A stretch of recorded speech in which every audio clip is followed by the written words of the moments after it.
Okay, let's just jump right in. When you hear the name Domino's, what's the first thing that talks into your head? Oh, that's a good question. Is it the red and blue dots, or maybe the sound of a scooter pulling up outside? For me, it's that feeling, that nervous energy of watching the clock, right? The whole 30 minutes or Mm, less right. thing. Exactly. And that's what's so fascinating. I mean, for a company that just sells pizza, something so common, their story is really a masterclass in logistics. It's about how a ruthless focus on efficiency can build a global empire. That's the paradox, isn't it? That's what we're looking at today. We are doing a deep dive into Domino's Pizza, Inc., a company that went from one tiny local pizzeria to this multinational tech platform that happens to sell food. Right. And our dive today, it's based on a really comprehensive set of sources that cover everything. We're talking its founding history, its global strategy, some really wild product changes, and some of the most disruptive marketing campaigns I think I've ever seen. And our mission for you, the listener, is to give you that strategic shortcut. We want to get past the toppings and the crust and really understand the engineering of their success. We're going to uncover those key moments, those huge bets they made on speed and technology. And crucially, on changing the very definition of their own product. Yeah, even when that product was facing, existential criticism. The goal is for you to walk away understanding how this brand completely dominated the delivery market by, weirdly enough, prioritizing the box and the journey over what was actually inside it. And just to set the stage with the scale we're dealing with, Domino's was founded way back on December 9th, 1960. It's headquartered in Ann Arbor, Michigan, and as of 2024, it has, get this, 21,366 locations worldwide. Wow. With revenue of $4.71 billion. That's not just a pizza joint, that is a massive global system. It absolutely is. And the story of how they built that nearly $5 billion foundation, it starts with some incredibly humble, almost desperate high-stakes decisions right at the very beginning. Okay, so let's go back. Part 1, the Monahan era. We need to rewind to 1960. The very beginning. We start with the founders, who were brothers, Tom and Jim Monahan. They took over an existing pizza place called DomiNick's in Ypsilanti, Michigan. It was right near Eastern Michigan University, a perfect spot. And the money they started with was just, it's laughably small by today's standards. Right. They put down $500, a $500 down payment, and then they had to borrow another $900 just to get the thing running. Just to buy supplies. Yeah, just to get flour and cheese. I mean, you're really starting from absolute zero there. And what's so incredible about that early period is how fast the basic problems of the business money, ownership, delivery, it all came to a head. It forced a decision. Immediately. And that first big decision really foreshadows every single strategic move the company would make for the next 60 years. So the moment of truth comes just 8 months in. Jim Monahan, he was a full-time postman, and he couldn't keep up. The pizza business was just too demanding on top of his day job. So Tom Monahan, who's now running it all himself, he has to buy his brother out, but they have no money. So what do you trade for half of a future pizza empire? The answer is almost unbelievable. Jim traded his half of the entire business, his entire 50% stake, to his brother Tom for the Volkswagen Beetle they were using for deliveries. Stop right there. That's the whole story, isn't it? It is. Think about what that trade means. In 1961, the means of delivery, the car, was valued as being equal to half the ownership of the entire company. So when Tom Monahan accepted that deal, he wasn't just getting full control, he was making a statement. Yeah. His number one priority was the delivery vehicle, the logistics. The Beetle was the most valuable asset they owned, more than the ovens, more than the recipes, more than the store itself. Everything else was secondary. And that Beetle really became the philosophical blueprint for the whole company. But they couldn't stay DomiNick's forever. Right, because by 1965, Tom had bought 2 more pizzerias in the area, and he needed a single brand name for all 3. But the original owner, Dominic DeVardi, he forbade him from using the DomiNick's name on the new stores. So again, necessity forces their hand. The sources say an employee, a guy named Jim Kennedy, came back from a delivery and just threw out the name Domino's. And Monahan loved it instantly. Simple, memorable. So that year, he officially renames the business Domino's Pizza, Inc. And this is where we see Monahan's early ambition really shine through with the logo. The original design had 3 dots. For the 3 stores they had in 1965. Exactly. And the plan was, well, it was wonderfully optimistic. They were going to add a new dot for every single new store they opened. A plan that shows you the boundless energy of a founder, but maybe not a ton of foresight about just how fast they were about to grow. Oh, not at all. It was hilariously unsustainable. They had to abandon that idea very, very quickly because the growth was just explosive. The first franchise opened just 2 years later, in '67, and by 1978, they had 200 stores. Can you imagine a logo with 200 dots? Or today, a logo with over 21,000 tiny, unreadable dots. It would have been a mess. But it shows you how fast that franchise model scaled. And right in the middle of that growth spurt, in the mid-'70s, they hit a huge corporate roadblock, a lawsuit. A big one. In 1975, Amstar Corporation, the company that makes Domino sugar, sued them for trademark infringement. Arguing that the names were too similar and would confuse people. And this wasn't a quick thing. This legal battle dragged on for 5 years. It wasn't resolved until 1980 when the Fifth Circuit Court of...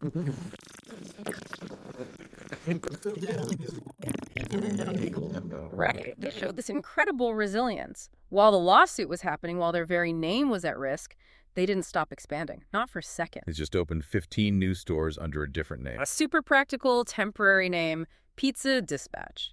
And as soon as they won the case, they just switched the science back. They refused to let a legal fight slow down their physical, aggressive growth. Speaking of aggressive and physical, we cannot move on without talking about Tom Monahan's genuinely bizarre architectural vision for the corporate headquarters. Ah, yes. The famous, or maybe infamous, Leaning Tower of Pizza. This wasn't just an office building.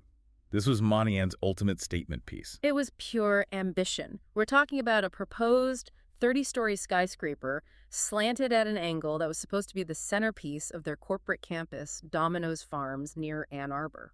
It's such a wild contrast, isn't it? A company built on cheap, fast, efficient pizza, and the founder wants to build this incredibly expensive, high-concept architectural monument. The contrast is everything. Monahan was obsessed with the architect Frank Lloyd Wright. So his first move was to go to Taliesin Associated Architects, the firm that carries on Wright's legacy, and ask them to base the tower on an unbuilt 1956 design of Wright's called the Golden Beacon. But that fell apart. Yeah, it dissolved pretty quickly. Apparently, both sides felt the design just wasn't capturing the true spirit of Wright's work. So Monahan pivots. He goes to Gunnar Burkert's, who was already designing the main headquarters building, which is this unusual half-mile-long low-rise structure. And Burkert's comes up with this new design, a tower rising at a sharp 15-degree angle. And the nickname was immediate. You couldn't avoid it. The Leaning Tower of Pizza. A direct and maybe slightly mocking reference to Italy's Leaning Tower of Pisa. It just stuck. But here's the ultimate twist in the story. A company that made its fortune on speed and ruthless efficiency. It was run by a man willing to spend a fortune on this beautiful but completely impractical corporate showpiece. So how do you square that? Well, you don't, and that's the point. The tower was never actually built. Too expensive. Too weird. All of the above. It was too much of a distraction from the core business of selling pizzas. But, and this is the great part, if you go to the site in Ann Arbor today, there's a 50-foot-tall scale model of it still standing there. A monument to unbuilt ambition. Exactly. It's the perfect symbol of the Monahan era. Yeah. Huge dreams constantly bumping up against the reality of practical logistics, but, you know, that founder-led era had to end eventually. It did. After 38 years, Tom Monahan retired in 1998. He sold 93% of the company he built to Bain Capital for about $1 billion. Which is a staggering exit. And that sale to a private equity firm like Bain, that's a huge strategic pivot for the company. Oh, absolutely. The focus shifts immediately, doesn't it? Completely. Private equity firms buy companies to streamline them, maximize profits, and then usually take them public. Monahan was driven by his personal passions, like architecture. Bain was driven by one thing, ruthless financial efficiency. And a year later, Dave Brandon was brought in as the new CEO. And that really marks the end of the founder era, the shift to a professionally managed corporate structure that was laser-focused on one thing, total market domination. And if the Monahan era was built on the philosophy of that Volkswagen Beetle, the next chapter was all about weaponizing that speed, which led to some pretty profound and sometimes tragic consequences. So let's get into it. Part 2, speed, safety, and Noid. We have to start with the 30-minute guarantee. This wasn't just a marketing slogan. It was the entire identity of the company for decades. It was absolutely revolutionary for fast food at the time. Starting in 1973, Domino's made a simple, powerful promise. Pizza delivered in 30 minutes, or it's free. It's brilliant. It creates this instant competitive advantage built purely on speed and certainty. But it was also incredibly high stakes. You're literally creating a financial incentive for your drivers to be reckless. In 1987, they tweaked it a bit. It became a $3 discount instead of a free pizza, but the pressure was still immense. And the human cost of that pressure. It became tragically clear in the early 90s. The sources we have detail some really significant high-profile lawsuits that forced the company into a corner. And they were not minor cases. In 1992, there was a $2.8 million settlement after a Domino's driver who was speeding killed a woman in Indiana. That should have been a massive warning sign. But the real death blow to the policy came a year later, in 1993. Right. A woman was injured when a delivery driver ran a red light and hit her car. A jury awarded her nearly $80 million. $80 million. Now, she eventually accepted a smaller payout of $15 million, but still, the message was sent. That's the moment where the brand's identity, speed, just violently collides with public safety and legal liability. And Tom Monahan, who was still CEO, he had no choice. He was forced to drop the 30-minute guarantee that year, and he specifically cited the public perception of reckless driving. They had pushed their core strategy right past the breaking point. It had become a massive liability. But here's the thing.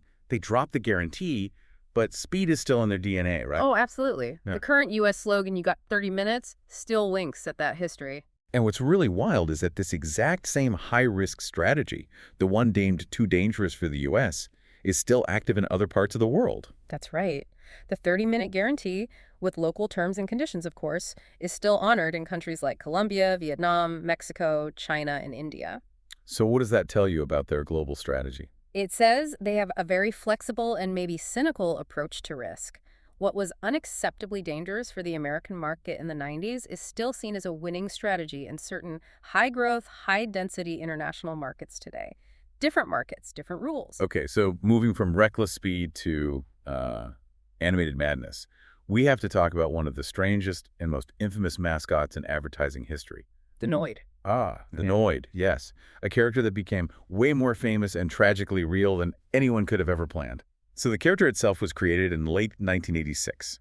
The idea was that the Noid was the physical embodiment of everything that could go wrong with your delivery. Cold pizza, late delivery, you name it. And the slogan was super catchy: avoid the Noid. It was a clever concept, but it got very dark very fast because of a real-world incident in 1989. Yeah. A man named Kenneth Lamar Noid, who was suffering from mental health issues, became convinced that the mascot was a direct personal attack on him. He believed Tom Monahan was mocking him. So you walked into a Domino's in Chamblee, Georgia, with a gun and held 2 employees hostage for over 5 hours. The standoff ended in such a bizarre way. The employees managed to escape when Kenneth Noid got distracted because he was eating a pizza that he had forced them to make for him. The aftermath is just so tragic.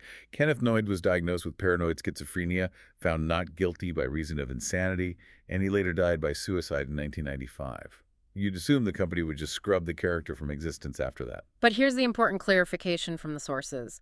Domino's has always claimed that they retired the Noid campaign for business reasons and that the decision was not a result of the hostage situation. They maintain control of the narrative. Exactly, and even though he was retired, they weren't totally afraid of the legacy. They briefly brought him back in 2011 for a Facebook game, which is a choice. Wow. Speaking of accidental marketing of free pizzas, we have to touch on the bailout glitch from March 2009. This was a perfect storm of a new digital system and early viral social media. Right, so they had a promotional code, the word bailout, that was supposed to be turned off. Yeah. But it wasn't. Someone found it, shared it on a forum. And it just exploded. They ended up giving away almost 11,000 free medium pizzas across the country before they could shut it down. It was a massive, uncontrolled giveaway. But what's key is how they handled it. They immediately promised to reimburse all the franchise owners for the cost of those free pizzas. It was an expensive mistake, but they used it to protect their relationship with the franchisees. It kind of became this accidental act of goodwill. So beyond these more chaotic marketing moments, they also did a lot of very intentional, very visible sports and community marketing. For sure. They were deep into motorsports. They sponsored a team in kart racing that won the Indianapolis 500 in 1990. Then in 2003, they became the official pizza of NASCAR. Putting their logo on things that go fast. It makes sense. Exactly. But I think their most brilliant community project by far was the Paving for Pizza initiative in 2018. Oh, this is pure marketing genius. It brings their entire story full circle, right back to that core mission of delivery. They realized that their biggest enemy wasn't another pizza chain, it was potholes. Potholes were ruining the pizzas during delivery. So instead of just dealing with complaints, they launched a program to give grants to cities like Burbank, California, and Milford, Delaware, to actually fix their roads. It's so cynical and so brilliant at the same time. They took a business, expense-damaged products, car repairs, and turned it into this huge positive PR campaign. And they made sure everyone knew about it. The paved sections of road were literally stamped with the Domino's logo and the slogan, "Oh, yes, we did." It literally branded the infrastructure. No, it's incredible. They moved beyond just selling a product and into selling a solution to a civic problem. But while they were mastering the roads and the marketing, there was a huge existential problem brewing with the actual food. Okay, so part 3, the product itself. For decades, Domino's was all about that operational efficiency, which meant the menu had to be incredibly simple. Aggressively simple, it was a strategic choice. For the longest time, it was one type of crust, 2 sizes, 11 toppings, and Coke. That's it. Because anything more complicated would threaten the 30-minute promise. Exactly. But the market started to change. You have competitors like Pizza Hut offering more variety, and Domino's had to react. So in 1989, they introduced their first big menu expansion, deep dish pizza. And that was a massive investment for them. A huge one. It cost them $25 million, and $15 million of that was just for new perforated sheet metal bands to get the crust right. But they had to do it. The research showed that 40% of customers wanted a thicker crust. And they were constantly iterating. That original deep dish was eventually replaced by a pan pizza in 2012. They also experimented with just sheer size. In the 90s, they tested something called the Dominator. Which was a yard-long pizza cut into 30 slices. Pure novelty. It was aimed at big parties, big families, and then they started looking at other food categories to compete in. Right, like chicken. In 2002, they launched Buffalo Chicken Kickers. Yeah. They were basically trying to steal market share from places like KFC and Buffalo Wild Wings. And they got into specialty pizzas, too. In 2003, they launched a Philly cheesesteak pizza, which came with this big partnership with the National Cattlemen's Beef Association. It was a move to signal, premium ingredients. Then came the Brooklyn-style pizza in 2006. Thinner crust, cornmeal cut into bigger slices you could fold. They were trying to borrow some of that authentic New York pizza credibility. But the biggest leap was probably in 2008 when they launched oven-baked sandwiches. That was a direct shot at Subway. And their marketing was ruthless. They ran a promotion offering free sandwiches to anyone named Jared. Wow. A very clear, very aggressive jab at Subway's spokesperson at the time. And the expansion just kept going right up to the breaking point. In 2009, you get American Legends pizzas with 40% more cheese. You get pasta in a bread bowl. And you get lava crunch cakes for dessert, which they promoted by flying 1,000 of them in a helicopter near Mount St. Helens. All this marketing energy, all these new products, and yet the core pizza was still widely considered to be terrible. And this brings us to what is, I think, the most important moment in the company's entire history, the ultimate admission of fault.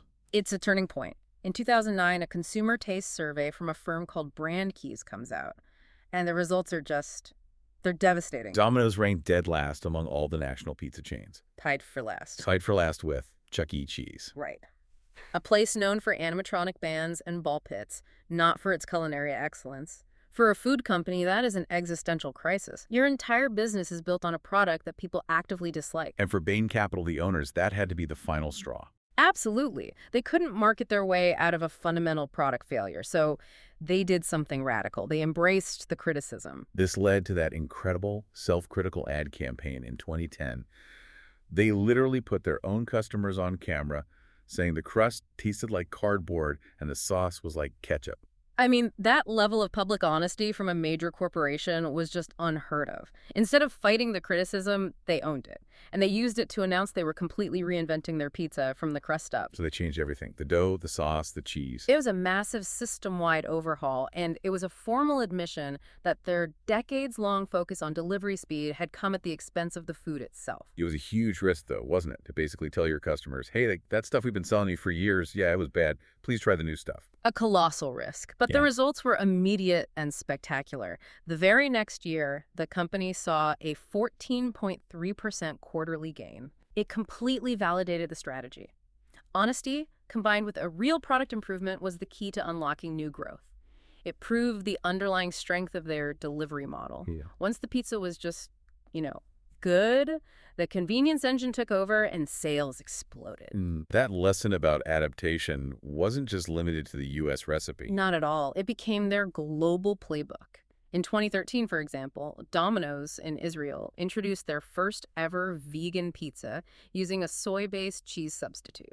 It showed they were willing to cater to very specific local dietary needs. Exactly. They learned that quality and adaptation meant different things in different markets. And that successful pivot really becomes the bridge from their U.S. survival story to their incredibly complex and often contradictory global expansion. Okay, let's talk about that global jigsaw puzzle, part 4. I mean, the scale of their international operation is just staggering, but it started pretty early, right? It did. The first international store was in Winnipeg, Canada, back in 1983, and then they really pushed into major established economies. The UK and Japan both opened in 1985. And they scaled so fast. By 1995, they had 1,000 international locations. And the pace just kept accelerating. The sources mention this one day in 1997, where they opened 7 new stores on 5 different continents. On the same day. On the same day. It was a pure logistical flex, a message to the world that they were everywhere. And the way they managed that growth was through the master franchise model, which it's pretty complex. There are these 2 big public traded groups outside of the U.S. parent company. Right. First, you've got the Australian group, Domino's Pizza Enterprises, or DPE.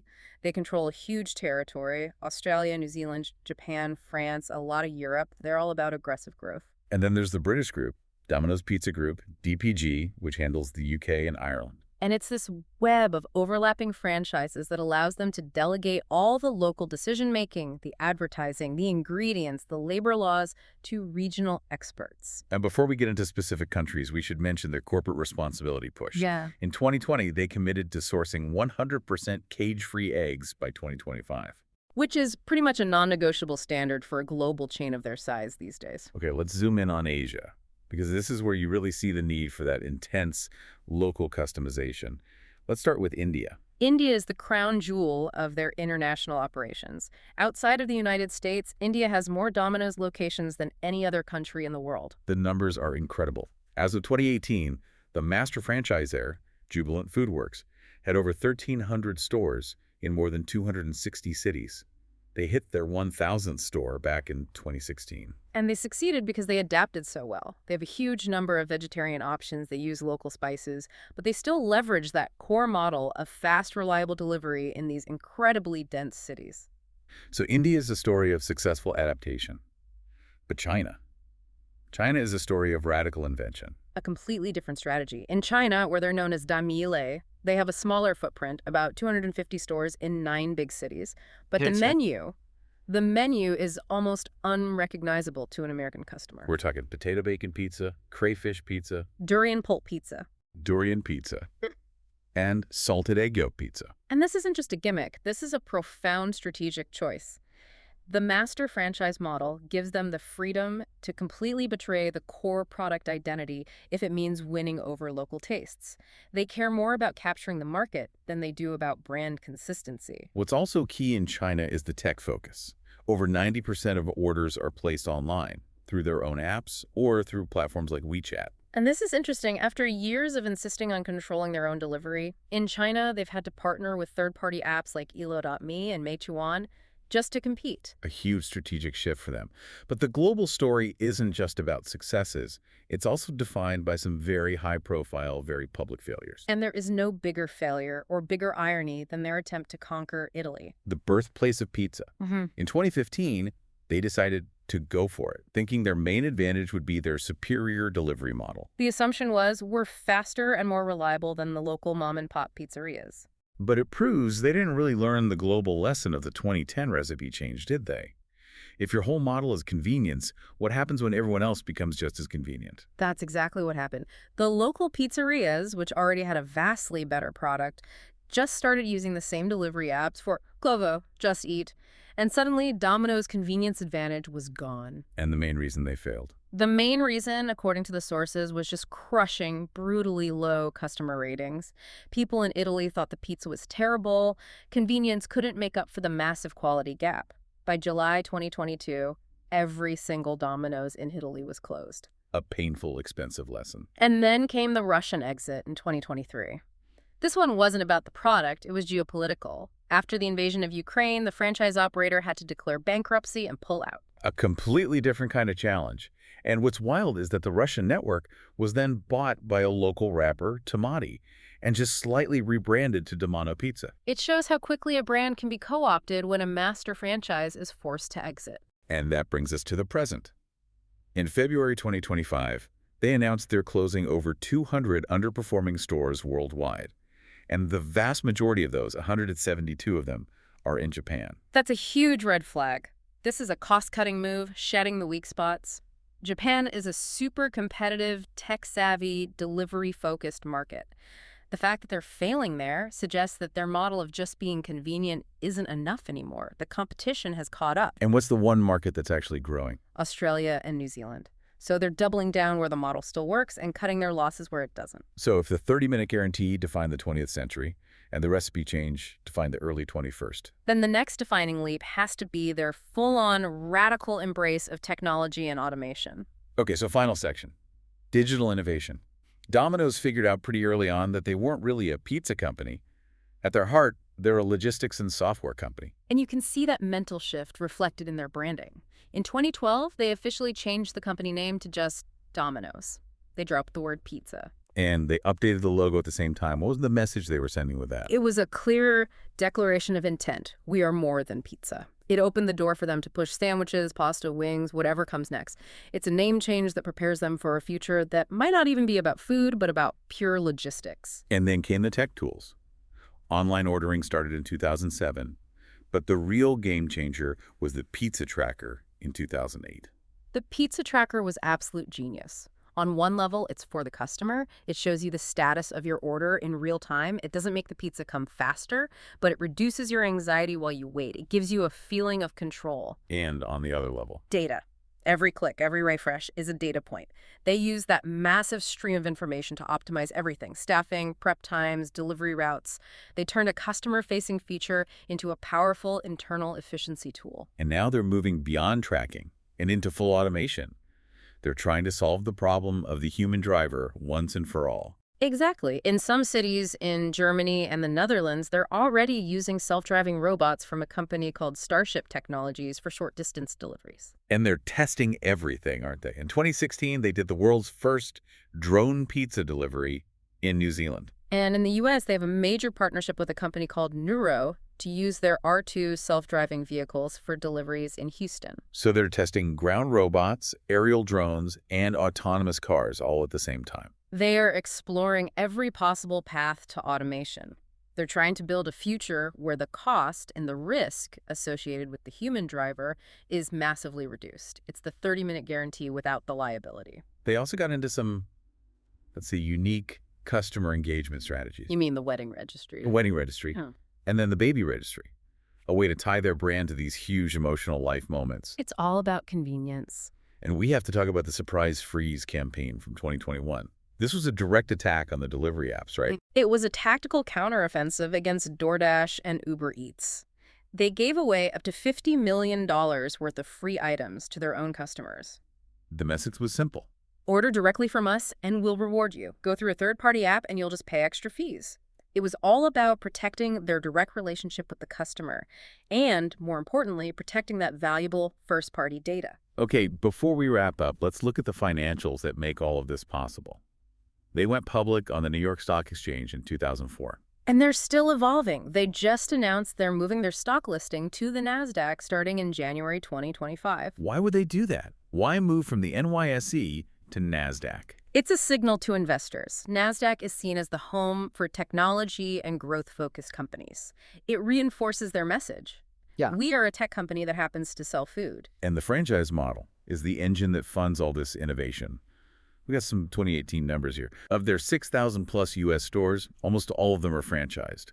And the average store was doing over $1 million a year in sales. And here's the secret sauce. Every franchise pays an initial fee, plus a 5.5% royalty fee and a 4% advertising fee. both based on their weekly sales. So 9.5% of every single dollar that a U.S. franchise makes goes straight back to the parent company. And that's what pays for the pizza tracker, the Neuro partnership, the drone experiments. Every franchisee is effectively funding the company's R&D. It's a genius, self-sustaining financial model. And they've shown they can be flexible. In 2022, when inflation hit, they first cut back on deals, which angered customers. But they pivoted fast. By September, they launched an inflation relief deal offering 20% off all online orders. It shows they're willing to protect customer loyalty even if it hurts short-term profits. And finally, to bring it all back to the beginning, in November 2022, they added 800 Chevy Bolt electric vehicles to their U.S. delivery fleet. From one single gas-guzzling Volkswagen Beetle to a fleet of 800 EVs.